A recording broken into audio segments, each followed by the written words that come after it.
Halo Sobat Pajak, selamat datang di Podtext, proper discussion about tax. Apa kabar nih Sobat Pajak semuanya? Semoga Sobat Pajak semuanya dalam keadaan baik dan juga sehat-sehat ya. Amin.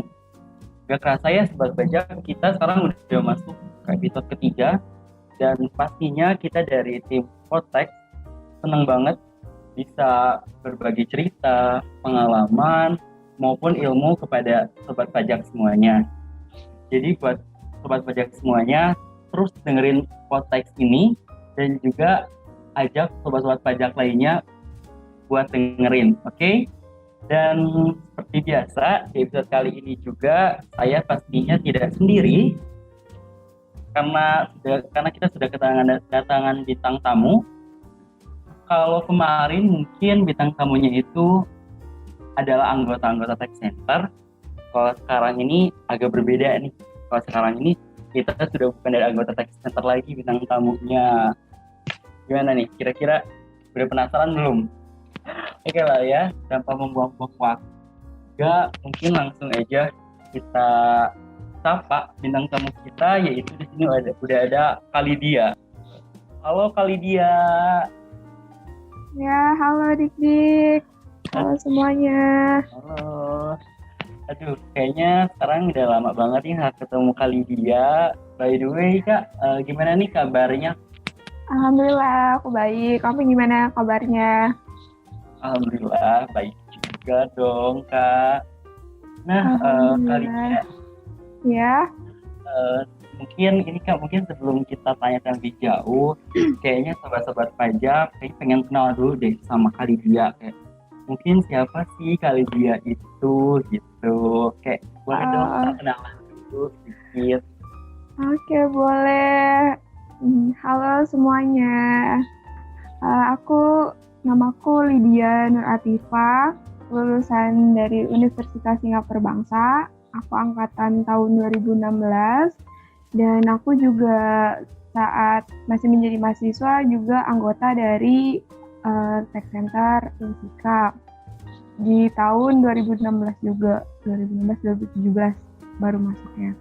Dan sekarang aku udah banyak banget pengalaman yang aku dapat selama menjadi anggota Tech Center, dari ilmu perpajakan juga yang semakin bertambah, terus pengalaman untuk sharing pengetahuan perpajakan seperti ikut relawan, terus banyak lagi sih kegiatan-kegiatan perpajakan yang positif banget dari kegiatan di Tech Center sendiri.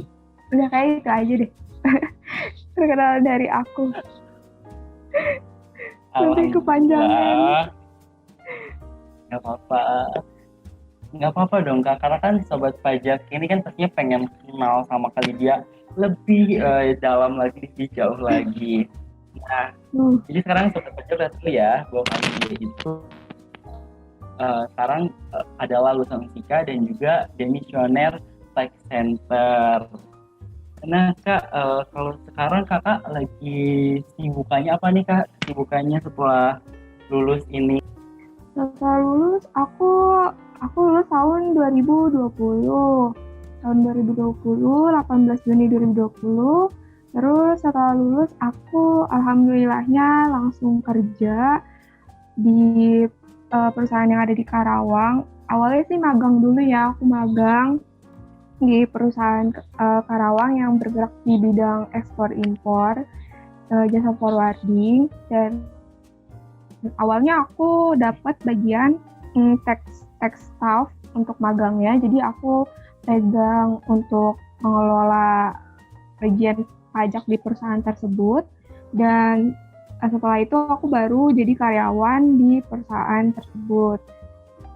Bagiannya cuma beda, bagiannya jadi finance dan administrasi, tapi tetap ada urusannya dengan pajak juga, cuma tidak sebanyak saat aku magang bagian tax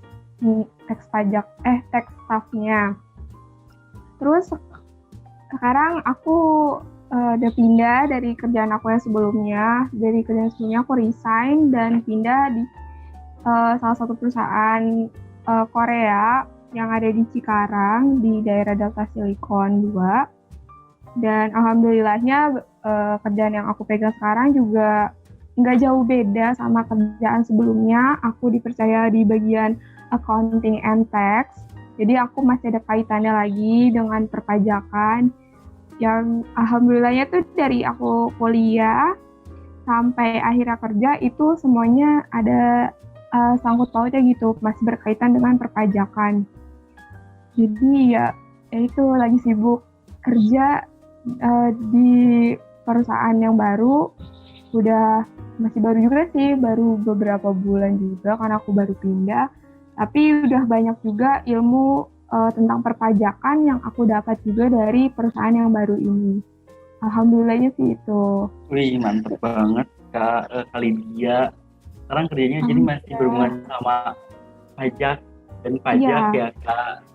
Iya, masih. Jadi ilmu-ilmu yang kemarin di Tech Center juga artinya berguna banget ya Kak sekarang. Alhamdulillah, berguna banget banget. Oke Kak, dan sekarang kan ini kita kan podcast ini udah mau masuk episode ketiga ya Kak. Dan episode kali ini tuh kita mau ngobrolin tentang sesuatu yang lagi happening. Yang lagi happening lagi banyak diperbincangkan atau dibahas ya, khususnya itu di bagian perpajakan. Nah, kira-kira dari kakak sendiri nih, tahu nggak sih Kak, kayak hal yang lagi booming di perpajakan akhir-akhir ini tuh kira-kira apa? Tentu tahu dong. Kan aku mengikuti juga apa yang terbaru dari perpajakan, berita-beritanya. Pasti tahu apa yang lagi happening saat ini. Apa tuh Kak? Apa ya? Jadi yang penting saat ini tuh tentang Undang-Undang Harmonisasi Peraturan Perpajakan. Betul kan? Betul kan nih? Wih. 100 buat kali dia. Iya, benar banget nih Kak ya. Yang lagi happening di perpajakan ini adalah tentang Undang-Undang Harmonisasi Peraturan Perpajakan atau UU HPP yang baru aja disahkan pada tanggal 7 Oktober kemarin. Tapi mungkin untuk obrolan kali ini kita mau bahas tentang salah satu isi nih Kak nih dari Undang-Undang HPP ini yang lagi ramai banget diomongin, yaitu tentang NIK yang fungsinya itu jadi NPWP. Jadi itu tuh dalam satu KTP, jadi nomornya itu satu, tapi jadi udah bisa jadi NIK sama NPWP sekaligus. Nah, ngomong-ngomong tentang NPWP juga kakak sebelumnya udah punya NPWP belum? Tentu udah dong, aku udah punya NPWP. Berarti udah punya NPWP ya. Mantap udah. Nah Kak, kalau kakak bikin NPWP sendiri itu dari kapan Kak? Aku buat NPWP tuh dari tahun 2020, dari pertama kali aku mau kerja. Jadi lulus kuliah kan langsung kerja, itu aku langsung buat NPWP. Nah, Kak, kan kakak sekarang udah bikin NPWP dari tahun 2020. Nah, tapi pada awalnya kakak itu buat NPWP itu buat apa? Aku buat NPWP itu karena aku punya planning untuk langsung kredit rumah. Jadi aku udah kerja, aku udah punya planning aku mau beli rumah secara kredit, dan kalau misalnya aku beli rumah secara kredit tuh kita memang diharuskan untuk punya NPWP, salah satu persyaratannya. Makanya jadi aku juga langsung mengurus untuk membuat NPWP. Itu sih kurang lebihnya alasan aku membuat NPWP. Waduh, mantep banget nih planningnya. Udah jauh banget, udah berpikir ke depan banget nih ya. Semoga planning kakak ke depannya ini bisa terwujud ya Kak. Amin. Terima kasih. Sama-sama. Nah Kak, berkaitan tentang NIK dan MPWP tadi, dari kakak sendiri nih ya, dari perspektif kali dia sendiri ini, kira-kira setuju nggak sih tentang NIK itu yang multifungsi? Aku sih setuju kalau NIK multifungsi sama NPWP. Jadinya lebih efisien sih ya. Jadi Jadi, kalau dari kakak sendiri setuju hmm, ya dari apa iya, NIK itu jadi multifungsi gitu. aku sih setuju. Selain itu mungkin kak pandangan kakak kenapa sih kakak itu setuju gitu NIK itu jadi multifungsi. Kenapa aku setuju? Pertama karena ya itu tadi kataku efisien. Jadi kita satu nomor itu udah ngangkat sama NPWP. Jadi menurut aku ya kita nggak usah ribet lagi. Kalau aku pribadi ya, karena pas aku pertama kali buat NPWP pun emang prosesnya mudah, bisa diakses secara online. Kita bisa buat NPWP secara online. Cuma yang agak lama itu saat proses pengiriman dalam bentuk kartunya itu selama 1 bulan untuk dapat kartunya dan ternyata pengiriman justru lebih lama dari jangka waktu itu, makanya sampai aku harus ambil sendiri ke kantor pajaknya. Itu sih kendalanya menurut aku, jadi makanya aku setuju kenapa NIK jadi satu dengan NPWP karena itu. Jadi aku udah punya NIK, otomatis kan nanti aku sudah punya nomor NPWP-nya juga. Jadi aku nggak perlu daftar lagi tuh secara online. Terus selain itu juga kan jadi simpel ya, kayak aku cuma butuh satu kartu aja nih, NIK sama NPWP karena sudah digabung. Terus aku nggak perlu ribet-ribet lagi kayak yang tadi aku bahas, karena kan aku harus nunggu tuh selama 1 bulan lebih untuk dapat kartunya. Kalau sudah jadi satu kan jadinya aku udah punya satu kartu, ya udah itu udah merangkap sama kartu NPWP aku. NIK digabung sama NPWP jadi gampang terdata juga sih untuk wajib pajak. Kan biasanya kalau misalnya kita NIK sama NPWP-nya dipisah, kita baru menjadi wajib pajak itu kan kalau kita sudah memiliki NPWP, sudah registrasi di kantor pajak kan untuk pembuatan NPWP itu baru kita sebagai wajib pajak. Kan kalau NIK dan NPWP-nya digabung, jadinya otomatis kita sudah menjadi wajib pajak gitu. Jadi nggak perlu ribet lagi untuk ke kantor pajak untuk pembuatan kartu NPWP-nya lagi, karena udah langsung jadi satu sama NIK-nya. Gampang apa ya? Jadi lebih mudah sih menurut aku kalau jadi satu kartu. Pandangan aku sih gitu. Aku juga ini cukup setuju sih dengan dengan pendapat Lydia tadi mengenai mengenai yang NIK dan NPWP itu digabung jadi satu. Tapi di sini sebenarnya aku masih ada beberapa mungkin bisa dibilang mungkin nggak aku aja, mungkin ada juga mungkin sobat pajak juga nih ya yang lagi dengerin yang ngerasa juga kekhawatiran kayak aku gitu. Itu kayak misalkan nomor NIK itu kan berisiko kebocoran yang tinggi ya kak, karena seperti yang kita tahu kan gitu kan, kita kayak beberapa kali gitu kan saat itu misalkan di e-commerce ataupun di website lainnya pernah terjadi kebocoran juga.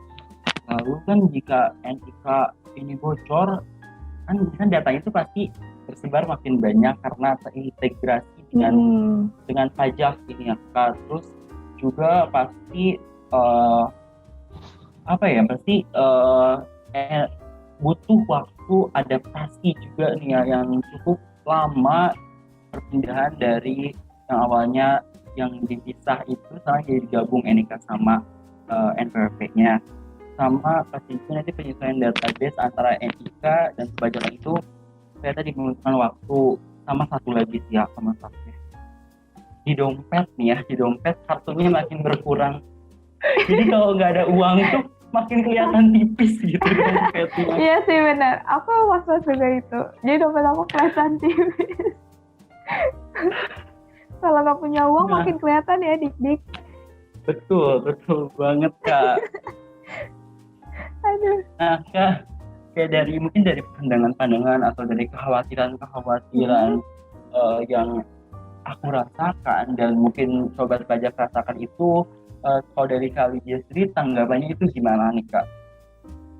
Ya dari setiap sistem yang ada sih pasti punya apa sih dampak positif dan negatifnya masing-masing ya. Nggak mungkin semuanya dampaknya positif. Dan salah satu sisi negatifnya yang mungkin yang tadi kamu sebutkan tadi, yaitu berarti balik lagi ke melakukan maksudnya efisiensi data juga kan untuk mereka supaya mudah mengaksesnya, terus mudah untuk jadi satu kartu, jadi lebih efektif dan efisien. Dan itu kan ada sisi negatifnya seperti yang kamu sebutkan tadi.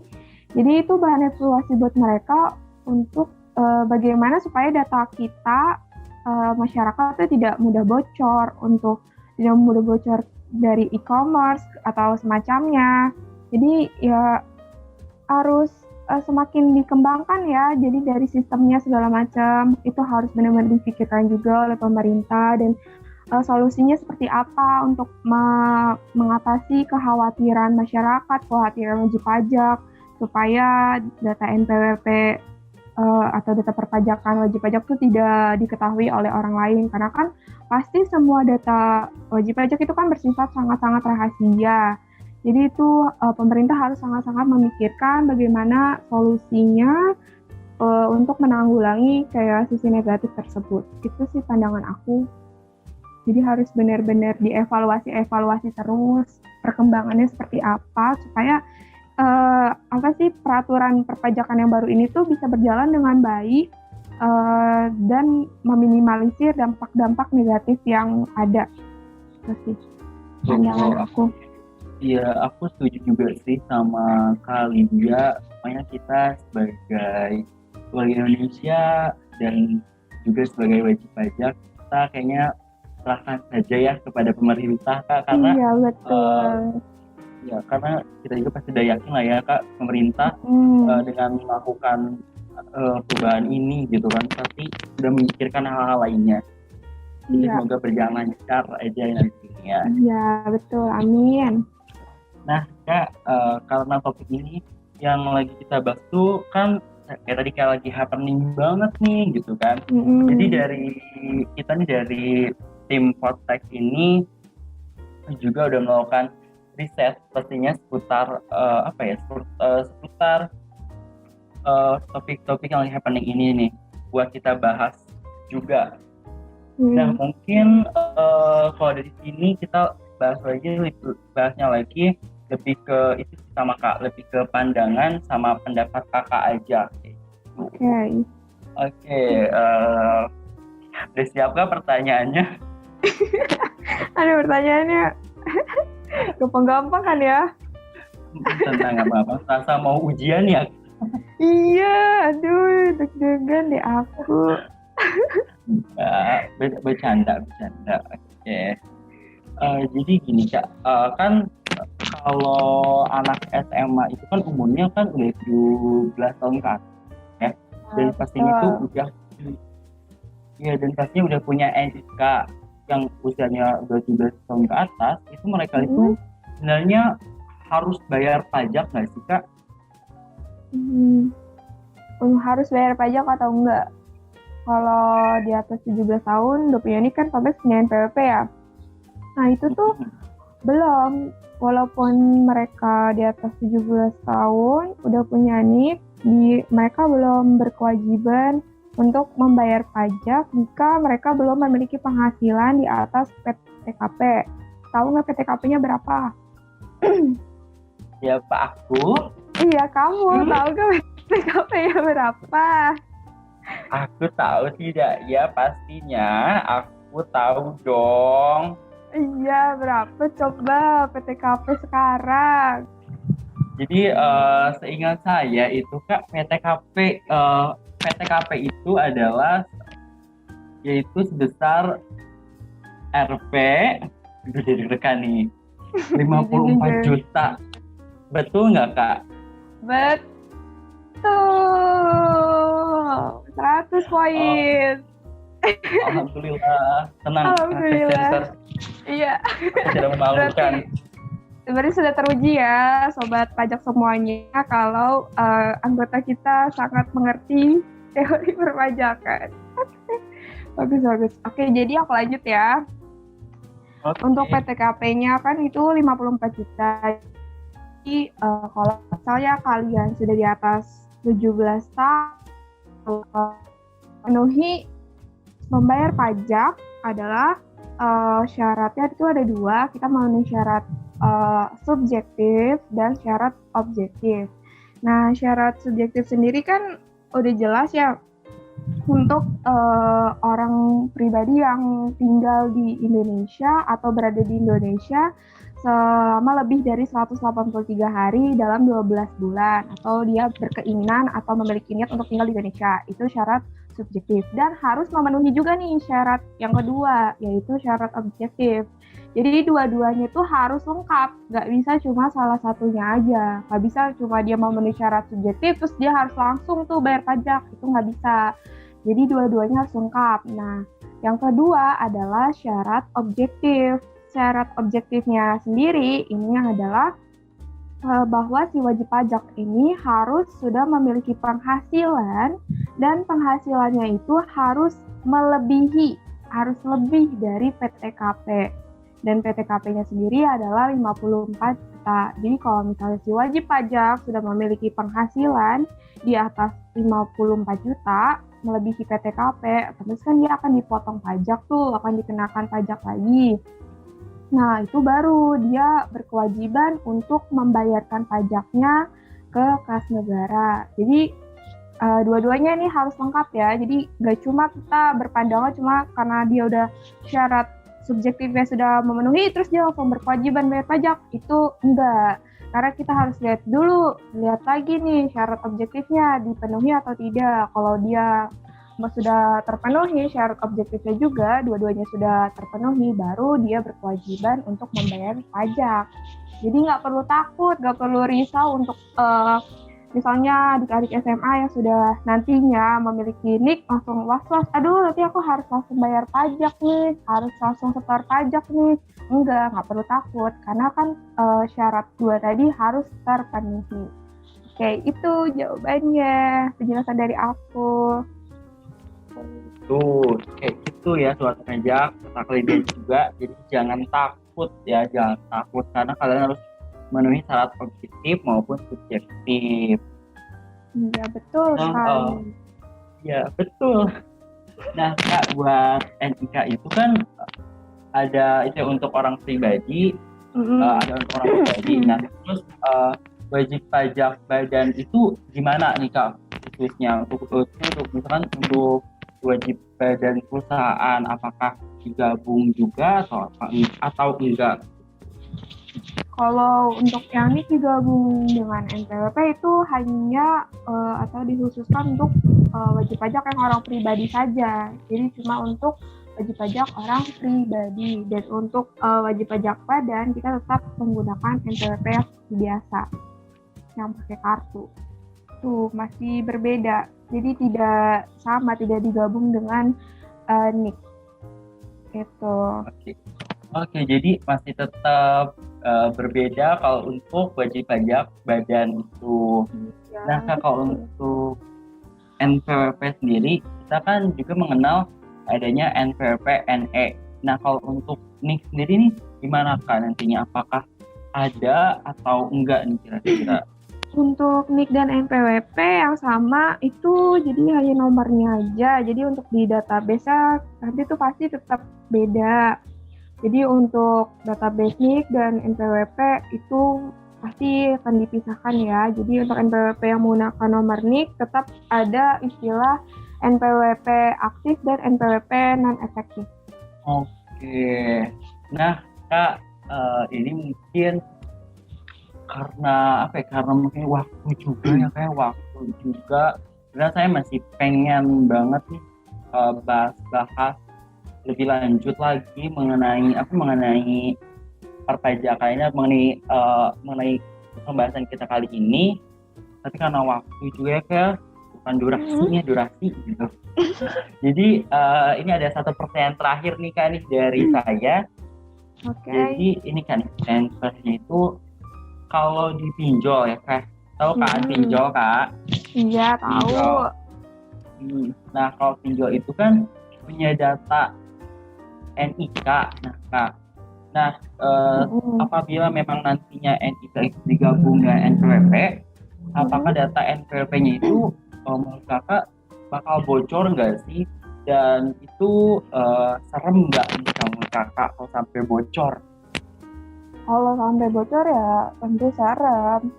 Cuma ya balik lagi ke obrolan kita yang di awal ya. Kan maksudnya dari segala sistem, segala macamnya itu kan masih perlu evaluasi dari pemerintah juga untuk meminimalisir kendala seperti ini. Seperti yang pinjol, gimana caranya supaya kalau misalnya ini data kita tuh tetap aman dan tidak terjadi kebocoran. Dan langkah yang paling aman ya kita jangan pinjam online. Jadi kan kita nggak akan mereka tahu. Jadi ya sebisa mungkin kita jangan melakukan pinjam online karena kan itu sangat-sangat berbahaya, ya kan? Jadi buat sobat-sobat semua, kalau misalnya nggak punya uang atau apa, usahakan meminimalisir sedemikian rupa lah, jangan sampai kita melakukan pinjaman secara online. Karena bunganya juga kan kita nggak ada yang tahu ya. Nah, selain data kita yang kurang aman dan akan bisa bocor, tentunya bunga dari pinjaman online itu pastinya cukup tinggi. Nanti bisa membahayakan diri kita sendiri juga. Bisa aja nanti malah jadi kelilit utang segala macam. Terus datanya juga takutnya nanti bocor atau bagaimana. Jadi sebisa mungkin jangan melakukan pinjaman online. Kalau misalnya lamaran kerjanya pun tidak jelas dan belum tahu sumbernya dari mana, itu jangan pernah mencantumkan namanya nomor NIK atau sampai difotoin nomor NIK-nya. Itu untuk meminimalisir juga terjadinya hal-hal yang mengkhawatirkan seperti ini gitu. Nah, kayak gitu tuh sobat pajak. Ingat ya pesan dari Kalidia ini, oke? Pokoknya diusahakan dulu kalau untuk meminimalisir hal-hal seperti ini, diusahakan dulu tidak usah meminjam secara online. Dan ingat tadi, jangan pernah menyebar info NIK. Ya betul ya Kak? Betul banget. Hati-hati juga sama lowongan kerja gitu. Takut disalahgunakan. Betul Kak. Dan ini ya Kak, jadi karena banyak banget juga ya kayak penipu yang pakai embel-embel lowongan kerja, padahal itu ternyata mau ngambil data pribadi kita ternyata ya. Nah, itu juga sangat berbahaya. Jadi benar-benar memilah kayak informasi, memilah sumber-sumber informasi juga. Kayak dapat lowongan kerja ini harus jelas juga ya, lowongan kerjanya dari mana, dari perusahaan langsung kah atau dari website-website yang memang khusus untuk rekrut karyawan. Jadi benar-benar harus di cross check dengan sangat pasti sumbernya itu dari mana. Di perusahaan pasti dia mungkin akan mencantumkan kayak syarat-syarat tertentu yang harus kita lampirkan.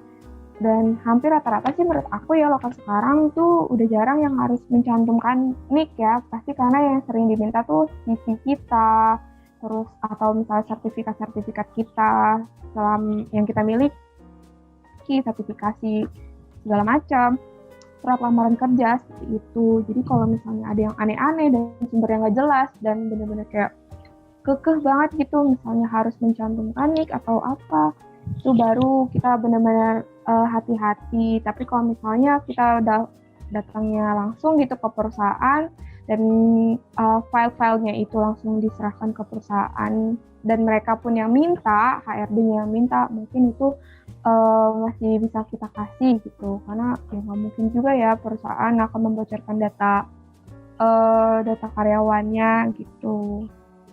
Itu sih menurut aku. Betul Kak, betul banget. Dan apa ya Kak, mungkin sebelumnya ada nggak sih kayak sebelum kita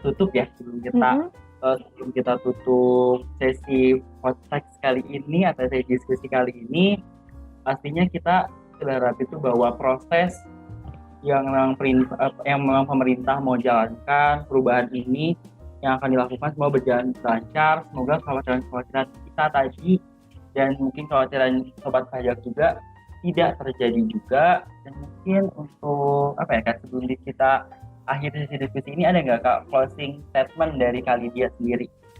Closing statement dari aku. Ya, Tentang NPWP ini ya. ya boleh. Closing statement dari aku, ya semoga maksudnya program pemerintah ini bisa benar-benar membantu untuk masyarakat banyak dan mempermudah juga untuk para wajib pajak, terutamanya yang karyawan ya. Karena kan dengan digabungnya NIK menjadi NPWP ini, otomatis kita sebagai karyawan itu akan lebih mudah juga, dan untuk misalnya dalam potongan pajak penghasilan untuk PPh 21-nya kan akan sangat berbeda ya untuk yang karyawan memiliki NPWP dan tidak memiliki NPWP. Karena ini udah digabung, jadinya pasti akan lebih mudah. Jadi otomatis untuk setiap karyawan yang tadi sudah memenuhi 2 syarat tadi udah bisa mendapatkan kayak tarif pajak yang mungkin lebih kecil dibandingkan yang tidak memiliki NPWP. Karena kan kalau kita tidak memiliki NPWP, otomatis untuk tarif pajak penghasilan yang dipotong juga akan jauh lebih tinggi, itu sekitar 20%. Jadi benar-benar untuk mempermudah masyarakat. Untuk para pencari kerja juga kan biasanya akan diminta untuk melampirkan NPWP. Karena ini misalnya digabung, ini otomatis kan para pencari kerja tidak perlu menunggu lagi untuk proses pembuatan NPWP. Jadi dia tinggal mencantumkan saja nomor NIK-nya. Otomatis ini kan akan jauh lebih mudah dan membantu sekali untuk masyarakat sekitar. Untuk masyarakat semuanya juga, pokoknya untuk para wajib pajak juga bisa jadi lebih taat lagi terhadap peraturan perpajakan yang ada saat sudah memiliki NPWP, atau seperti ini kan NIK digabung dengan NPWP. Semoga kita para wajib pajak bisa menaati peraturannya dan melaksanakan segala kewajibannya seperti pelaporan pajak, itu jangan sampai telat juga. Itu sih pesan dari aku, supaya kita semua wajib pajak bisa taat dan jadinya perkembangan ekonomi di Indonesia juga bisa semakin maju, dan pokoknya sukses terus buat kita semua. Oke, udah. Sekian. Wah, kayaknya episode kali ini benar-benar mantap banget nih ya pembahasannya. Dan saya juga mau ucapin terima kasih nih kepada Kak Lydia yang udah mau main-main walaupun secara online ya Kak ke podcast. Iya, gak apa-apa, nanti diundang lagi ya offline. Aku Siap. biar ketemu langsung sama kalian semua. Betul, sama saya juga pengen ketemu Kak Lydia, udah lama banget gak ketemu Kak Lydia ya Kak. Iya, udah lama banget. Terakhir 2000 berapa ya? Kayaknya saya 2019. Oh iya, terakhir. Zaman kakak lagi nyusun skripsi, betul? Iya, betul. Lagi pusing ya. Lagi skripsi. Oke, Kak. Jadi kita dari tim podcast sekali lagi terima kasih Kak Lydia. Semoga semoga kerjaan Kak Lydia lancar terus, sama semoga planning tadi bisa kakak capai gitu. Amin. Amin. Terima kasih banyak. Terima kasih ya kakak. Ya, sama-sama. Nah, gimana nih Sobat Pajak episode kali ini? Seru nggak? Seru dong, pastinya seru banget lah ya. Karena sekarang kita udah kedatangan demisioner dari Tax Center. Kita tadi udah berbincang-bincang seru juga kan pastinya. Dan semoga di episode kali ini juga dapat bermanfaat dan juga dapat terrealisasi. Jadi buat Sobat Pajak semuanya, terus dengerin podcast ini karena pastinya nih ya bakal banyak lagi episode podcast yang bakal muncul, dan juga dengan bintang tamu lainnya gitu. Kalau sekarang mungkin kita udah kedatangan di Demisioner Tax Center, mungkin kita nanti bisa kedatangan dosen Tax Center, atau mungkin dosen perpajakan lainnya, atau mungkin juga kita kedatangan praktisi perpajakan, atau mungkin juga bisa dari KPP, atau mungkin DJP, atau mungkin kita sekalian undang juga Ibu Sri gitu. Pokoknya Ibu Sri Mulyani ya, artinya Ibu Sri Mulyani Menteri Keuangan kita. Gitu. Pokoknya buat semua sobat pajak, ditunggu aja ya episode-episode selanjutnya. Oke? Dan buat sobat pajak juga yang masih kepo nih, mungkin ada yang masih kepo tentang tax center, pengen tahu lebih dalam tentang tax, kalian bisa dengerin episode perdana dari Podtax ini, karena di sana udah dibahas tuntas mengenai tax center, termasuk ke tip and tricks buat masuk tax center.